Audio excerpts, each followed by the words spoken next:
You're listening to the Common Descent Podcast. And welcome to Spookulative Evolution. Hello, David. Hoorah, Will. And hello, listeners. Welcome to this year's Spookulative Evolution. Spooky! We're back for 2022. Yep. This year, we are exploring the monsters of Dungeons and Dragons. And we're so nerdily excited about it. Oh, it's going to be a lot of fun. Now, for any of you that this is your first time, and as a reminder to everyone else, Spook-E is a series where we investigate classic, famous, popular monsters of movies, books, mythology, so on and so forth, and say, what steps of evolution would it take to achieve a creature like that monster? Right. The way that we often like to say it is, if we were to use the toolkit of real-life natural selection, how might we arrive at this creature or something close enough to it that it would make its way into the books? Yeah, so we'll try to cover the features of that monster, its abilities, its look, maybe even its evolutionary, deep time history. Yeah, hence the title, Spookulative Evolution. And by the end of the episode, we will come up with our own version, our own spooky version of this creature. Now, this is just meant to be fun, so we're not making any definitive statements about how something like this would have to evolve. No, we're just playing with scientific concepts. And for this year, we will be investigating monsters from the tabletop RPG game, Dungeons and Dragons. You might have heard about it. Yeah, and if you haven't, D&D, Dungeons and Dragons, is a tabletop role-playing game. You use dice and character sheets, and you have adventurers. You play an adventurer in a magical world where you are trying to go on quests, save people, steal gold, go into dungeons, fight monsters, fight bad guys. You use dice to figure out how well you do the things your character wants to try to do, and you have fun with your friends. And one person at the table is the leader, the dungeon master, who runs the story, runs the game, and that person is equipped with a bunch of information about the places, people, items, and monsters that exist in the world. Yes. Now, these monsters are what we'll be talking about. These are the typical enemies that you'd be fighting, and they come in all shapes and sizes. For this year's Spooky, we have chosen some of the most classic, iconic, and intriguing, for our purposes, D&D monsters. Yeah, and we pulled info from the D&D books, as well as from the Forgotten Realms wiki, for anyone who's curious. Yeah, thanks to all the people who maintain the Forgotten Realms wiki. Yep.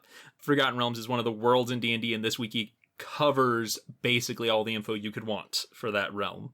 This episode, we are starting our year off with the Owlbear. Hoot, growl, hoot, growl. This is one of the classics, and as the name suggests, if you don't know what an owlbear is, if you picture a bear with the head of an owl and like talons on its front paws instead of bear claws, you pretty much got an owlbear. Mm-hmm. Classic chimera made-up monster. Yes. And as our resident DM, David, would you like to give us a description, an in-book description of what the owlbear is? Hey, I sure would. So I turned to the Monster Manual, which is the book that has a bunch of the information about monsters, and I've pulled some info to get us started. Now, for all of the D&D nerds out there, we are sticking with 5th edition. Yes. I looked at the 5th edition Monster Manual. I did not look through all the different editions. So this description comes from 5e. An owlbear is a large, so it's in the same size class as brown bears, polar bears. Like, this is a big bear-like animal. Like you said, owlbears are described as having a bear-like body and an owl-like head. The 5e Monster Manual actually describes them as having a shaggy coat covered in feathers. Yeah. So the picture in the 5e Monster Manual is you can see the fur, but then the front half of the body also has these feathers over it. Yeah, that it kind of transitions from fur to feathers as you move from the back to the front. Yes, and then those front limbs are either big bear claws or bird of prey talons or something that kind of marries the two. Owlbears are described in the book as being ferocious, aggressive, stubborn, ill-tempered, and that they will attack without provocation. A true D&D monster. Yes. Now, in terms of the game statistics, so there are numbers and descriptions that go along with the monsters so that you can play as them in the game. A couple of notes about an owlbear's capabilities. They have extremely high strength and constitution, which is to say they are strong, tough, durable creatures. Makes sense as a bear thing. They are classified as monstrosities. So in D&D, normal animal things, just like a wolf or a crocodile, are usually classified as beasts. Monstrosity is for all the things that are kind of a monstrous animal thing. Yeah, they're just a little bit weirder, they're not quite unfathomable, and they're not elemental, but they're a little more monstrous than your typical creature. Yeah, these are the movie monster type things. Yes. Owlbears also have a bunch of really good senses, so they get bonuses to perceiving their environment with sight and smell, which I think is interesting because it's combining owl and bear abilities. They also have dark vision, the ability to see in darkness or dim light. And an owlbear's main attack is to attack multiple times using both its beak and claws. All right. That's the physical presence of an owlbear.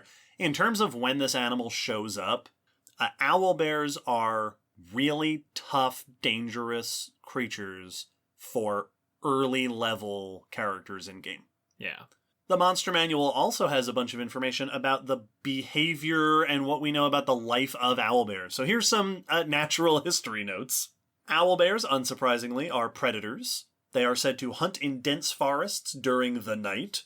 The Monster Manual describes the noise they make as hooting and screeching, which is distinct from the noises that I've been making. Yeah. The hoo-ar is from other D&D fan stuff. And hoot growl I stole from Fantasy High. Owlbears are said to hunt alone or sometimes in mated pairs. They have dens that they create in caves or ruins. They'll drag their kills to the den.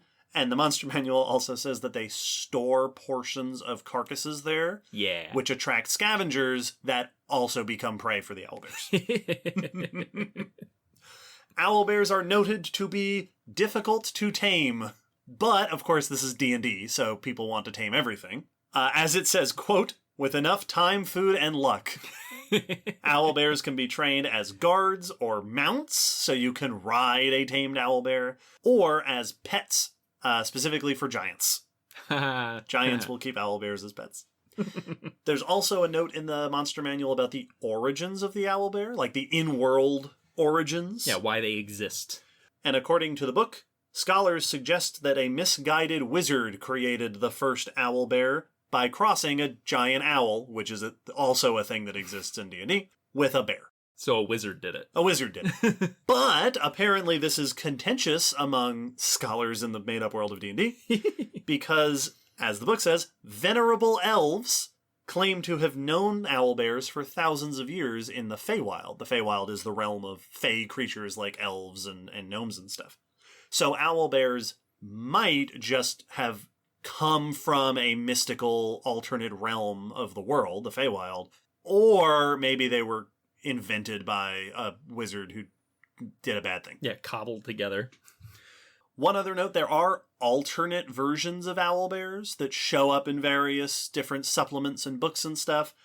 There are weird things like skeletal owlbears and two-headed owlbears. Yeah. But the one I wanted to draw attention to is the snowy owlbear, which appears in the book Rime of the Frost Maiden, which, as the book describes it, combines the physical features of a snowy owl and a polar bear. Neat. So it's kind of like a natural variation, like a geographical, this is like a subspecies of owlbear. It's a regional variant. Yes, it's a regional variant. It lives in the tundra, and in terms of game mechanics, like what it can do within the rules of the game, it is extra good at swimming. Yeah, that makes sense. Yep. So it's got it's same concept, but they chose a slightly different bear and a slightly different owl to make the creature. That's fun. Owlbears are super cool monsters, and I have some extra tidbits about their potential anatomy. The Forgotten Realms pulls from more than just the most recent 5th edition of D&D. But before that, since we talked a bit about their origins in the world, I wanted to give a little bit of history as to how they were created for the game in the real world. Right. Their origins in our world. Yes, how they were written. In the remembered realms. Owlbears are one of the first monsters ever created for D&D. This is very classic Dungeons and Dragons. So much so, in fact, that their origins actually date back to before D&D, when Gary Gygax, the originator of Dungeons and Dragons, was playing a previous game, a kind of predecessor to D&D called Chainmail, which some people may be familiar with. This is one of the old school tabletop games. And when running games with his friends, he was on the lookout for new monsters to pit his friends' players against in this game. So he would often go looking for figurines at like thrift shops and like, nickel and dime stores. Just, do you have some random, figures that I can turn into a big monster on the tabletop? Yeah. And so the story goes, one time he found a bag that was labeled prehistoric animals. And it was made in Hong Kong and included a bunch of Japanese kaiju. Sure. So it had a bunch of like Godzilla and Rodan and old movie kaiju, as well as some just kind of generic kaiju-y looking things, of which these figures gave birth to the Bulette. Oh, the big digging kind of mole-like D&D monster. The Rust Monster. The sort of bug-like creatures that will destroy metal weapons and armor. And the Owlbear. Cool. So this is where the figures came. Now, the figure did not look like what we picture an owlbear is now. The original figure for the owlbear had a beakish face and a furry body, but it was standing up like a Godzilla monster with a big, long, furry tail. It looks a bit like... Is it Gigan? The one with the beak and the hook claws? Yes, Yep. It's got a bit of that going. It's got this, like, mop top hair, bowl cut hair. Yes. Like, not at all what it will eventually look like, but that was the original owlbear. Mm-hmm. And then in later editions, they drew it as much more of a bear with an owl face. But the first time the owlbear showed up was in Greyhawk, 1975, the first book that would give rise to Dungeons and Dragons. And then it's been in every single version of the game since. Yeah, it's a staple. Yeah, this is classic. And some extra tidbits about its potential anatomy. It's been in tons of books now, and there's been bits and pieces of its anatomy and life history and ecology that have been added to and touched on, not all of which have yet to be included in the current edition. Right. So some tidbits that have been mentioned in other things. One thing I found that was kind of funny is they basically all the things mentioned that they are obligate carnivores. Right. They just eat meat. One thing said that, though, one exception is that they do like honey. Sure. Of course. And it said, due to their bear origins. Yes. And evidently they are also described sometimes as having long bear-like tongues to lap up. Oh, I hate that. Right? Isn't that gross? Yep. I found one thing that described the beaks as being serrated. Oh. So that they have the ability to actually shear through meat. One thing specified, they can rotate their forearms so that they can do the owlbear hug and crush. Oh, sure. Because that used to be one of their moves, was hugging and crushing. Yeah. In the behavior section, they mention a number of interesting things that they do evidently hibernate. One thing did note that evidently they're poor at climbing trees, and I wonder if that was just an important feature to add in so that players had a way to avoid them. Right. They had to give them some limitation. Yeah. Like, no, you can climb a tree. But they did specify that if it can't knock the tree over, that whatever their prey is hiding in, it'll just wait at the bottom. One thing I did find very interesting that they noted is it said, although warm-blooded and mammalian, basically, they do lay eggs. I was wondering if that had come up. That has been mentioned, that they lay a clutch of eggs. It said as many as 6. Weird. Almost spherical. And that the mothers, once the babies hatched, did not produce milk because the cubs were carnivorous from birth. Okay. So they were fed meat by the adults, like baby birds. Like birds, yeah, that's very bird-like. And there are tons of other features that have been mentioned, like they've gone through the size variants and all sorts of stuff like that. But that should be about enough for us to now have an idea of what the owlbear is, have a starting point to work from. But before we start evolving our monster, our Spook-E version of an owlbear, we come to our magic disclaimer section. Yeah, this is important sometimes. Yes. This year it will be especially important Yep. a number of times. But something we always like to remind ourselves and all of you when we're doing Spook-E is that some monsters have features that cannot be biologically explained. Right. They're magical. Yes. They're supernatural. It has something that is just not physically possible in our real world. So we can sometimes get close to explaining those things. We might be able to explain why people believe Sure. the monster has that. But if a monster can straight up use magic or has superpowers Right. that are only fit to be in comic books and movies, then we aren't going to be able to evolve them. Right. That falls outside the capabilities and the scope of biological evolution. So just something to keep in mind as we move forward. We will be ignoring or approximating magic stuff. Yes. Luckily, the owlbear doesn't have... No, it's a pretty straightforward creature. A couple of the entries I found even specify that they are non-magical. Like, Mhm. they do not have magic, though some said that evidently in older versions, their roar was supposed to have some sort of, like, fear-inducing or Sure. some power behind it. Right, like dragons. Yeah. But basically, they're just an animal, a weird animal. You know, they are a Mhm. monstrosity, so monstrosities often are like hyper aggressive and Right. And it's interesting to cross over a little bit with our silver screen science Yep. discussions. Like a lot of creatures in Spook-E, the owlbear is intentionally monsterified. yes, Right? It's aggressive, it attacks without provocation, it eats only meat. Yeah, it is literally created to be a monster. absolutely. And its entire existence is to be fighting. It is a combat oriented, which Yes. most monsters in D&D are. Their purpose is to fight. So it's like when we'll get questions of what would happen if this animal or this prehistoric species or this species fought. Right. And Who that- would win? What would happen? Yeah, and it's like, well, that doesn't really work with animals because they don't want to fight bare knuckles cage match. Yeah, that ends probably with one of them just walking away. Yes. These monsters fight to the death. Yeah, they've been made for that purpose. These are here to fight adventurers and Yes. give experience points.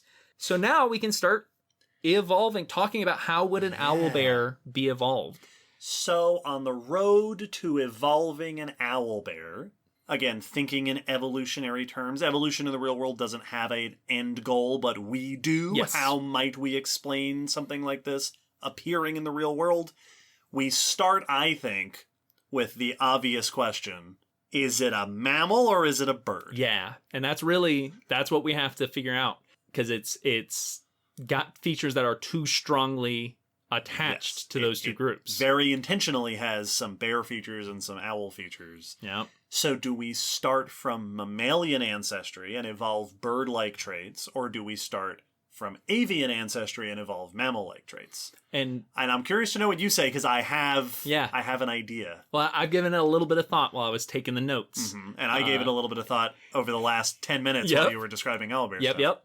Because my first gut was thinking of how we could go birds, because getting fur-like feathers is super easy. Right. Like kiwis have that. Sure. A lot of Penguins. ancient dinosaurs had furry feathers. Exactly. So like, pseudo proto featherish, just fuzz. Yeah, that's easy. The main issue is just getting claws on the front limbs, Right. which isn't impossible, especially if we go back far enough evolutionarily. Sure. But then my mind jumped over to mammals when I got to the egg section. Well, and I started thinking, well, yeah, we make a big mammal that then evolves bird I was going to come at it the other way. And then you started talking about all those bird traits, and I was like, okay, weird. And then you brought up eggs. Yeah. And I landed in monotremes. That's where I got to, too. And it feels so perfect because It you have does. eggs, and it doesn't produce milk. Nope. And monotremes do, but not quite as efficiently. They don't have nipples to, like, for the babies to suckle on. They just kind of sweat milk. So monotremes are the outgroup of modern mammals, so they are the most distantly related to all other mammals. Today, monotremes only include platypuses and echidnas. Yep. These are mammals that are missing a lot of the features we associate with mammals. They lay eggs. Like you said, they don't have teats to produce milk. They've got a bunch of things about them that just don't quite fit for mammals. Yeah. So when I thought, well, monotremes lay eggs, and then I went, well, monotremes are also notoriously super weird. Super weird. And they have beaks. And they have beaks. Platypuses and echidnas both have beak-like shapes on the front of their mouths. Right? And monotremes, notably, used to be, in the past, way more diverse. Yes. So today, there's only the really bizarre 2 Australian groups left. But in the past, there were many more monotremes. Yeah, this is the remnants of what was a diverse group. Yes. Now, I don't know off the top of my head if there were any giant bear-sized monotremes in the past. Because I think we talked about it in one of the news pieces not too long ago. They found a giant echidna, which was big, if I remember right. It was like right. a couple or 3 feet long or something like that. And it was the largest echidna and also the largest monotreme. Gotcha. So that's a big badger size seems to be about as big as they've ever gotten to. Right. Placental mammals have obviously gotten as big as bears. They include bears. And marsupials have gotten very big with things like Diprotodon and even big predators in the past. Monotremes have mostly been very small. But I would love to evolve our owlbear from a monotreme ancestry. Oh, absolutely. Well, the thing that also makes them fun is they are the only ones we have today are predatory. Mm-hmm. They're insectivorous. They're eating bugs and stuff, but they're hunting. They're still hunting. And if we go with the echidna, that's the one already walking around and already kind of bear-shaped. Little squat weird bear. Yeah. But still, it's got quills. Yeah. Which would be a great... Which are highly modified hairs. Yeah. And we could absolutely get them to be sort of weird feathery or flattened. Yeah. If they were like kind of shinglish like a pangolin or something. And now you had this featherish looking fur. Yeah. Well, it could even develop as a display feature. Yeah. So I'm imagining something like a lion's mane. Yes. But it's instead of just being densely packed fur, the fur takes on this broad quill-like appearance to give this sort of feather-looking mane. Absolutely. And then short face is a thing that tons of mammals have done. Oh, yeah. And then a beak, well, they already have beaks. Mm-hmm. Beaks are great for all sorts of different dietary modes. Beaks are really good for things like seeds and plants. Yes. So it could be that it starts out as an herbivory in its ancestry, but beaks are also just really good for eating all sorts of stuff. Oh, yeah.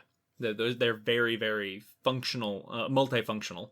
They've also, echidnas are also diggers, so they've got big claws. Yep.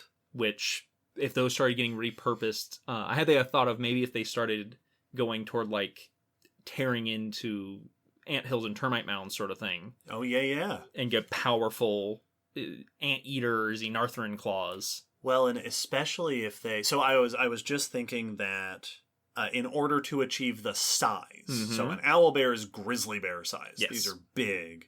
One of the reasons why monotremes never achieve giant sizes here in the real world is because there have always been other animals occupying those size niches. Yep. And they just, if you don't get there first, then there's no space for you in this ecosystem. Yep. Too much competition. But if somewhere in our real world evolutionary history, you ended up with monotremes isolated off in an island a secluded area of a continent. They live in Australia today. So there's tons of islands around Australia, but also maybe there's a weird isolated pocket of the outback that's surrounded by really harsh environment, but then there's this little oasis of forest or something where you can have them become the main predators in the ecosystem. And it would be super cool if it was an area where because there aren't very many predators, you get giant termite mounds or giant anthills that they then evolve the ability to tear into. Yeah. Well, and I like the island idea because then we can go the gigantism route as well. Yes, absolutely. They can start becoming bigger, and then maybe it's that either there's bigger mounds or that there are other small prey that is just a bit bigger than insects, and they start stepping their way up. So yeah, I like the island idea a lot. Yeah, and we could even say, so bears are omnivores. Mm-hmm. And beaks are really good for getting seeds and stuff. So it could be that the bear-like shape and the big beak evolved as adaptations for exploiting as many food options as possible. Yep. So you can eat plants, you can eat insects, you can eat small animals. And then eventually, after they achieved the owlbear shape, when they reconnected with the mainland or other groups moved in, they adapted more towards hyper-carnivory. Yeah.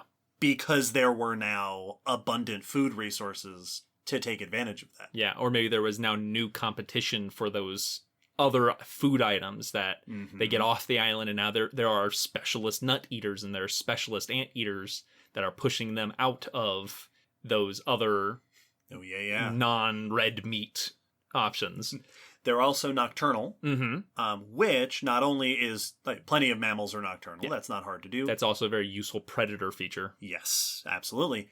And would explain why they have giant owl eyes. Yes. For seeing well in the darkness. And a really good sense of smell would also help with that. Absolutely. So those keen senses could have evolved as a method for hunting, but also for foraging. Yep. In that deeper ancestry where you have to find fruits or seeds or termite mounds or whatever. And that's something that could have happened before they got big. You know, if they were scuttling around at night to avoid predators, and so they got these really good eyes and were good at maneuvering at night, and then just didn't evolve it away. Yeah. Well, they could even have evolved themselves into a corner where maybe they became so well adapted for night vision that their eyes aren't actually good for the daytime as much anymore. Yes, exactly. This harkens to a real-life hypothesis, which is called the Nocturnal Bottleneck hypothesis, which is the idea that modern-day mammals' color vision is not as good as a lot of other animals. It's not as good as reptiles or fish or birds. And the kind of limitations we see in mammalian color vision are similar to what we see in nocturnal animals. So it's been suggested that early mammals might have adapted to be really good for nocturnal living, and in doing so lost some of their color vision capability, and then they gave rise to the modern diversity of mammals, who all inherited that slightly altered visual capacity. Yeah, absolutely. Which means that even day-dwelling, diurnal mammals today still have somewhat limited color vision just because of their ancestry. Yes. You could have had a very similar situation here with our fake owlbears. Absolutely. Or our real owlbears. One thought I had is in regards to their meat eating, but this also can apply to just their general behavior, is do they become truly hypercarnivorous, or is that just the perception that they have? Right. And this is something we've talked about in Spook-E in the past, is that especially when it comes to features of animals that don't really make a ton of sense for a natural organism to have, we always like to consider that the perspective we're getting is from people who wrote down this information sometime from encountering these animals. Well, because that's happened with real-world animals all the time. Absolutely. Where hyenas get described as these filthy, ferocious, scavenging lowlifes, because the person who wrote about them was wrong. Right. was coming at it from a completely biased and mistaken point of view, that if they were like a threat to livestock, so it's like, they are predatory, and they're attacking people's sheep or pigs or pets. And so people are like, they're just ferocious, they're just mindless killers, and they will eat any meat that's in front of them because it's anti-owlbear propaganda. Yes. So that we can put a bounty on their head and get them wiped out from the forest. Well, I'm glad you brought that up, because I was just thinking about that reputation of ferocious, ill-tempered. And I like that idea that maybe it's anytime people encountered them, they were defending a kill. Yes. Right? It was livestock. They had just killed a cow or something. My other thought was along the same lines. Bears are famous for being extremely protective of their young. Yes. Maybe early accounts of owlbears came from people who had encountered parents who were defending their young, and maybe they do become extremely territorial during mating or denning time. Well, and you could absolutely expand that to general territoriality, and just that, yeah, they defend a range. You know, it could be something as simple as like grizzly bears, to where it's like, yeah, you can't have 5 grizzly bears in just a few acres. Right. Like, there's not enough food for 5 grizzly. Like, they need to have multiple acres per grizzly bear, so they chase other grizzly bears away. Yeah. And that territoriality goes nicely with some of the physical features we've described. Being large, Yep. which is good for intimidating opponents. Having that feathery mane as a display feature to warn others away or to attract mates. But also hooting and screeching Yes. can be really useful as a threat display. Yeah, and to Or establish. Or to establish territory, like tigers. Yes. Where it's like, yeah, you just roar into the forest so any other tigers around know to stay out of here. If you can hear me, you're too close. Yes. And it's noted tons and tons of times that they keep layers, that they have caves or hollowed out trees, that they have a home base that they settle into, where they raise their young, but also where they bring their kills back and store the kills. So it would absolutely make sense that an owlbear moves into an area, and that's where that owlbear is going to be for as long as that den serves its purposes. You know, if it is doing just fine in that cave, it's going to be in that cave until it dies. So it's going to defend this territory. You know, it's centralized around a home. Another thing that this ties nicely into is the idea that a very territorial, large, and not particularly social animal would be very difficult to domesticate. Yes. Yes, absolutely. Like modern day. We haven't domesticated bears. Yep. Though that's a hard animal to try to tame. Yes. Very cool. So our owlbear that we have created would be a close relative of platypuses and echidnas. Yep. Probably leaning toward the echidna side of things. With quill-like fur that has developed this feathery, quilly mane around the neck. Potentially getting started as a nocturnal plunderer of anthills or something. With big claws, perhaps like talons, that evolved originally and maybe even still today to tear apart termite mounds or maybe trees. Yep. Or to dig the burrows that they den in, their lair, as it were. Yep. At some point, the lineage gets stuck on an island. And develops gigantism. Gets real big. And I also like the island because then now you've reduced the options of food.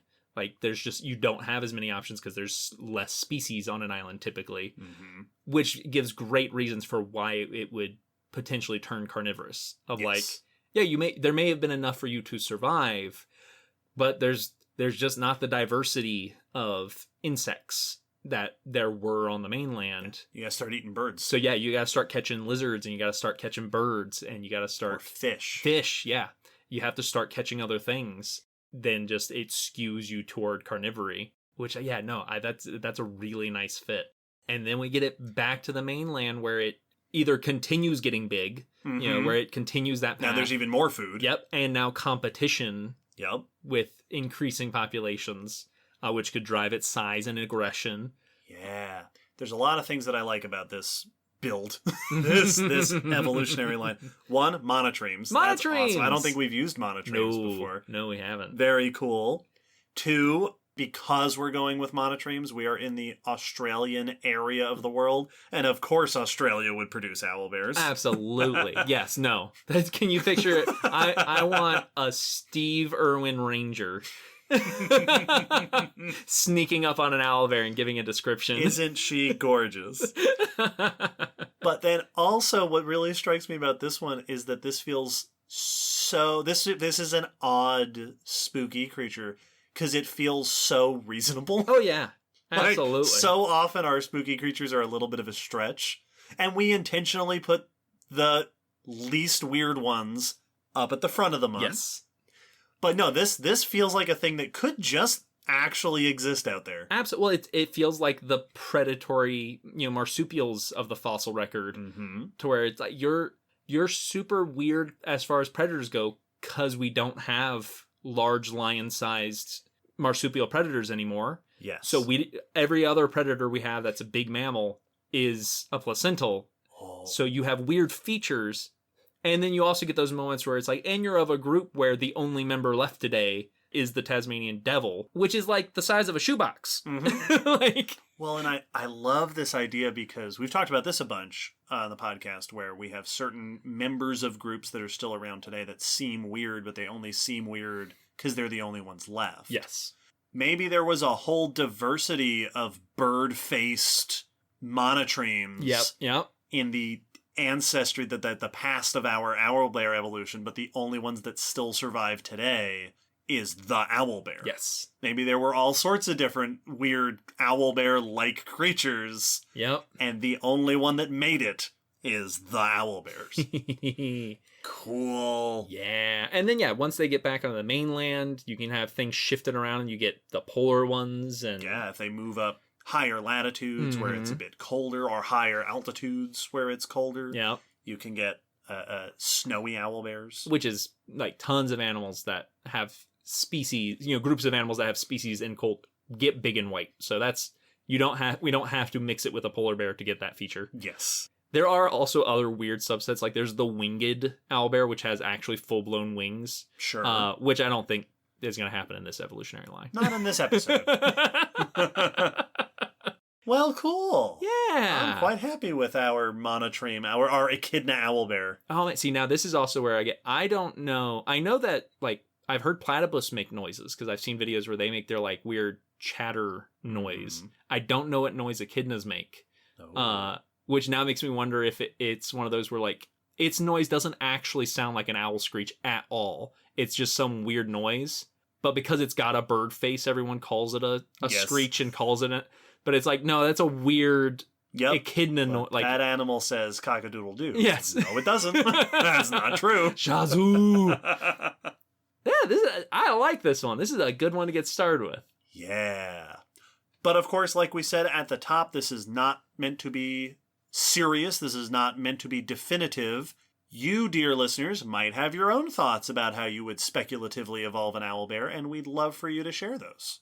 Absolutely. Like, if you have other ideas, other creatures that you can think of, or if there's details that you can fill into this evolutionary line, I always love when people will come in and say, another way we could have gotten to the same animal you described, but a different history that could have happened. Because that's what we have when we look at actual fossil animals and go, well, maybe you were aquatic or lived underground. Yes.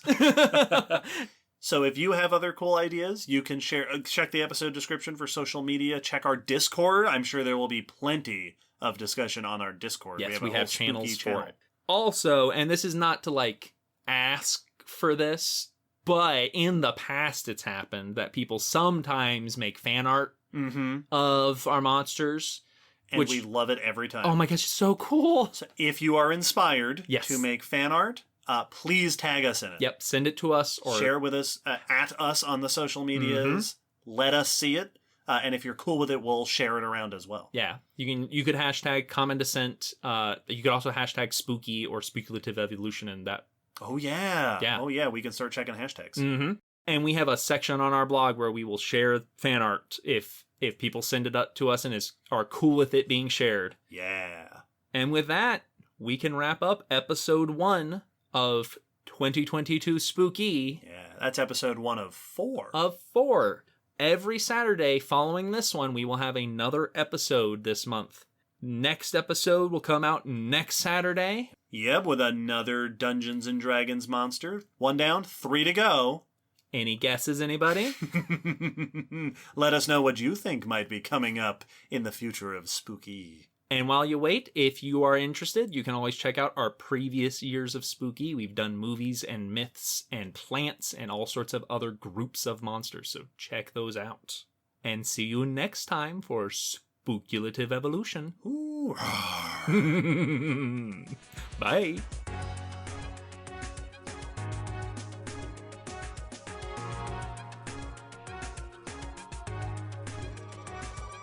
Thanks for listening to the Common Descent podcast.